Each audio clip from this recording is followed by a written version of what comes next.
বলেছিলেন যে গরু দুধ দেয় তার লাথি খেতে হয়। অর্থাৎ মুসলমানদের ভোটটা হচ্ছে দুধ, আর ইফতার পার্টিতে যা হচ্ছে লাথি খাওয়া, আর মুসলমানরা হচ্ছে গরু। কিন্তু গরুরা কি সেটা বোঝে? তিনি গরু বলছেন, আর এই গরুরা তার পিছনে পিছনে গিয়ে তাকে ভোট দিচ্ছে, তো সেই গরুদের বোঝাবে কে?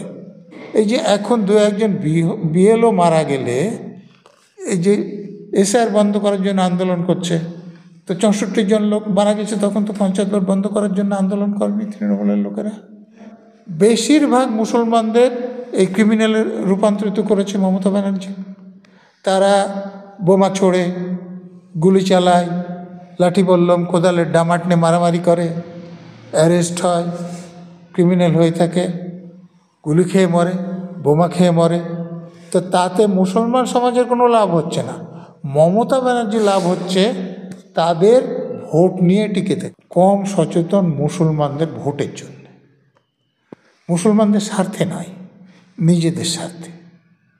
তো বাস সেটা দুদিন লাফালাফি করেছেন, মনে করেছেন যে ভোটের কাজ হয়ে যাচ্ছে, আর কোনো উপায় নেই, মেনে নিচ্ছেন। এবারের ভোটও দেখবেন যে সব মুসলমানরা মমতা ব্যানার্জিকে ভোট দেবে না, কারণ তার যে কার্যকলাপ তাতে মুসলমানরা বুঝতে পেরেছে যে মমতা ব্যানার্জি তাদের উপকারের চেয়ে অপকার অনেক বেশি করছে। পুলিশের ভূমিকা কী বলছেন? পুলিশরা প্রকাশ্য সভা থেকে একটা নির্দিষ্ট রাজনীতিকে জেতাতে বলছেন। পুলিশ সমেত কোনো সরকারি কর্মচারী এটা করতে পারে না, এবং এটা করার পর তো চাকরিতে থাকার কথা নয়। এখন থেকে নির্বাচন কমিশনকে তার ক্ষমতা প্রয়োগ করে এই মুখ্যমন্ত্রী সমেত যারা এরকম ফৌজদারি হুমকি দিয়েছেন, অপরাধ করেছেন, তাদের বিরুদ্ধে মামলা করে ব্যবস্থা নেওয়া উচিত ছিল। এটা নির্বাচন কমিশন সেই ক্ষমতা প্রয়োগ করে দেখানো উচিত। দু একটা ক্ষেত্রে করুন, দেখবেন যে বীর পুঙ্গমরা তখন লেজ গুটিয়ে পালাবে। প্রথম কথা, কেন্দ্রীয় সরকার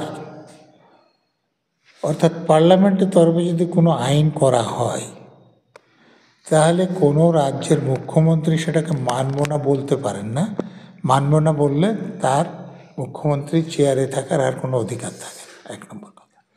অতএব পার্লামেন্ট যে আইন পাস করেছে এরা মানতে বাধ্য।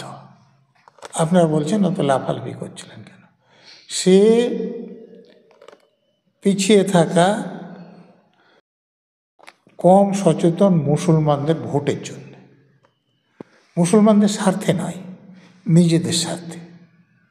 তো বাস সেটা দুদিন লাফালাফি করেছেন, মনে করেছেন যে ভোটের কাজ হয়ে যাচ্ছে, আর কোনো উপায় নেই, মেনে নিচ্ছেন। সিদ্দিকুল্লাহ চৌধুরীর কথা শুনে কি সব মুসলমানরা চলে, না পীরজাদাদের কথা শুনে সব মুসলমানরা চলে? অধিকাংশ মুসলমানই পীরজাদাদেরও কথা শোনে না, সিদ্দিকুল্লাহ চৌধুরীরও কথা শোনে না। মুখ্যমন্ত্রীর কথা তো শোনেন। মুখ্যমন্ত্রীর কথা শোনেন এই জন্যে যে তার দলবল মুসলমানদের এখানে বোঝাতে সামর্থ্য হয়েছে যে বিজেপি এখানে ক্ষমতা আসলেই সিএ এনআরসি করে মুসলমানদেরকে হয় ডিটেনশনের ক্যাম্পে পড়বে, নাহলে দেশ থেকে বাইরেই বের করে দেবে। এই জন্যে তো সেটা যখন মুসলমানরা বুঝবে যে মমতা ব্যানার্জি বা তার সাঙ্গপাঙ্গরা তাদের ভালোর জন্য এসব কথা বলছে না, তাদের ভোট নিয়ে ক্ষমতায় থাকার জন্য বলছে। এবারের ভোটও দেখবেন যে সব মুসলমানরা মমতা ব্যানার্জিকে ভোট দেবে না, কারণ তার যে কার্যকলাপ তাতে মুসলমানরা বুঝতে পেরেছে যে মমতা ব্যানার্জি তাদের উপকারের চেয়ে অপকার অনেক বেশি করছে। পীর সাহেবদের কিছু শিষ্য আছে, তারা কথা শোনেন, কিন্তু সব লোক তাদের কথা শুনে চলেন বা তাদের কথা মেনে চলেন এরকম নয়। এখানকার অধিকাংশ লোকই, আমি মুর্শিদাবাদের লোক, মুর্শিদাবাদে মুসলমানদের সংখ্যা সব থেকে বেশি। ডোমকলে আমার যেখানে বাড়ি 90%, সেখানে এই পীর সাহেবদের কোনো রকম প্রভাব আছে বলে আমার জানা নেই। আমি যখন বড় হয়েছি সেখানে আমি দেখিনি। মুর্শিদাবাদে তৃণমূলের সঙ্গে অন্য পার্টির লোকদের যে মারামারি হলো, তাতে দুজন হিন্দু লোককে ওখানে হত্যা করা হলো, খুব অন্যায়, নিষ্ঠুরভাবে করা হলো। তার জন্য যাদেরকে ধরা হয়েছে 300-350 জন লোক, তাদের মধ্যে কজন অমুসলমান আছে? এই যে লোকগুলোকে ধরা হলো, ক্রিমিনাল কেস হলো, এরা কোনো দিন সরকারি চাকরি পাবে? চৌকিদারের, পিয়নের পাবে? পাবে না। পুলিশ কেস হয়ে গেল, এদের ছেলে মেয়েদের চাকরি পেতে অসুবিধা হবে। আর এই যে ক্রিমিনাল রেকর্ড থাকলো, লাঠি নিয়ে এরা মারামারি করছে। দেখুন 23 সালের নির্বাচনে 64 জন লোক নিহত হয়েছে। এই যে এখন দু একজন বিএলও মারা গেলে এই যে এসআর বন্ধ করার জন্য আন্দোলন করছে, তো 64 জন লোক মারা গেছে, তখন তো পঞ্চায়েত ভোট বন্ধ করার জন্য আন্দোলন করবে তৃণমূলের লোকেরা। এবং যে মারা গিয়েছে তার আবার 64% মুসলমান। এখানে মুসলমানদের হার কত? 27%। তার মানে বেশিরভাগ মুসলমানদের এই ক্রিমিনালে রূপান্তরিত করেছে মমতা ব্যানার্জি। তারা বোমা ছোড়ে, গুলি চালায়, লাঠি বল্লম, কোদালের ডামাট নিয়ে মারামারি করে, অ্যারেস্ট হয়, ক্রিমিনাল হয়ে থাকে, গুলি খেয়ে মরে, বোমা খেয়ে মরে। তো তাতে মুসলমান সমাজের কোনো লাভ হচ্ছে না। মমতা ব্যানার্জি লাভ হচ্ছে তাদের ভোট নিয়ে টিকে থেকে। আপনি তার কথা শোনেননি? ওই যে সারাদিন খেয়ে ইফতার পার্টিতে যাওয়ার ব্যাপারে সাংবাদিক যখন প্রশ্ন করেছিলেন, কি বলেছিলেন? বলেছিলেন যে গরু দুধ দেয় তার লাথি খেতে হয়। অর্থাৎ মুসলমানদের ভোটটা হচ্ছে দুধ, আর ইফতার পার্টিতে যাওয়া হচ্ছে লাথি খাওয়া, আর মুসলমান হচ্ছে গরু। কিন্তু গরুরা কি সেটা বোঝে? তিনি গরু বলছেন, আর এই গরুরা তার পিছনে পিছনে গিয়ে তাকে ভোট দিচ্ছে, তো সেই গরুদের বোঝাবে কে? পুরো প্রশাসন, তার মধ্যে পুলিশ অন্যতম, যেহেতু তাদের হাতে সরাসরি ক্ষমতা আছে, তারা এতটাই পক্ষপাত দুষ্ট হয়ে গিয়েছে যে এটা ইঙ্গিত করছে যে এই অবস্থার পরিবর্তন হবে, এটা বেশ দিন চলবে না। তবে আমি একসঙ্গে আর একটা কথা বলবো, যে দেখুন এখানে এসআর যদি ঠিকমতো হয়, রিভিশন ভোটার তালিকা, তাহলে প্রতিটা বুথে 100-150 জন করে মরা ভোটারের নাম, অস্তিত্বহীন ভোটারের নাম, নাগরিকত্বহীন ভোটারের নাম, একাধিক থাকা জায়গায় নাম থাকা ভোটারের নাম বাদ যাবে। এবং সেটা হলে শাসক দলের নেতা নেত্রীদের পক্ষে এটা অসুবিধাজনক হবে।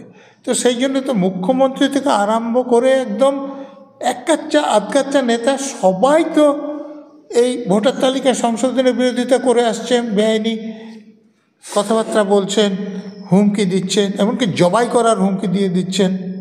তো তখন থেকে নির্বাচন কমিশনকে তার ক্ষমতা প্রয়োগ করে এই মুখ্যমন্ত্রী সমেত যারা এরকম ফৌজদারি হুমকি দিয়েছেন, অপরাধ করেছেন, তাদের বিরুদ্ধে মামলা করে ব্যবস্থা নেওয়া উচিত ছিল। এমনকি যে বারুইপুর এবং ময়নার ইয়ারও এবং এই ইয়ারোদেরকে এফআইআর করতে বলা হয়েছিল তাদের বিরুদ্ধে, সেটা রাজ্য সরকার করেনি, কিন্তু নির্বাচন কমিশন কিছু করেনি। তো এরপর তো যে আপনার যারা বলছেন তৃণমূল বিএলও, তারা তো ভাবছে যে রাজ্য সরকার আমাদের পক্ষে থাকলে নির্বাচন কমিশন আমাদের কিছু করতে পারবে না। নির্বাচন কমিশন যে করতে পারে, আইন অনুসারে তাদের হাতে যে তাদের কন্ট্রোল আছে, সুপারিনটেন্ডেন্ট আছে, ডিসিপ্লিন পোস্টিং আছে, এটা নির্বাচন কমিশন সেই ক্ষমতা প্রয়োগ করে দেখানো উচিত। দু একটা ক্ষেত্রে করুন, দেখবেন যে বীর পুঙ্গমরা তখন লেজ গুটিয়ে পালাবে। আরে পুলিশের ভূমিকা কী বলছেন? পুলিশরা প্রকাশ্য সভা থেকে একটা নির্দিষ্ট রাজনীতিকে জেতাতে বলছেন। পুলিশ সমেত কোনো সরকারি কর্মচারী এটা করতে পারে না, এবং এটা করার পর তো চাকরিতে। আমাদের এখানকার প্রশাসন এতটাই সংবিধানকে ভেঙে ফেলে, আইন ভেঙে ফেলে কাজ করছে, তার জন্য তাদের চাকরিতে আছে। আমি তো বললাম যদি তারা বোঝেন যে এসআর করলে ভোটার তালিকা থেকে ভোটারদের নাম বাদ যাবে, যদি ভোটে রিগিং না হয় তাহলে গুন্ডা বদমাশরা ভোট দিতে পারবে না, তাহলে তাদের জেতার সম্ভাবনা কম। অতএব তারা তো যেন তেন প্রকারানে ভোটার তালিকা সংশোধনের কাজটা আটকাতে চাইছে। তো সেই জন্য তারা 10 জন কেন 10,000 লোক, কিন্তু পঞ্চায়েত ভোটে যখন 64 জন লোক মরল, তখন তাদের হাতে রক্ত লেগেছিল কি? লেগেছিল কি না? যদি না লাগে তাহলে এখানে নির্বাচন কমিশনের হাতে রক্ত লাগছে কী করে? রক্তকে শুধু এক পক্ষের হাতেই লাগে, অন্য পক্ষের হাতে লাগে না। তো নিজেরা হাতে রক্ত লেগেছে কিনা সেটাকে বলুন, যদি বলেন যে হ্যাঁ আমাদের হাতেও রক্ত আছে, তাহলে বলবেন যে ওনাদের হাতেও রক্ত আছে। কিন্তু নিজেদের হাত পরিষ্কার, অন্যদের হাতেই শুধু রক্ত লাগছে, এটা কী করে হয়?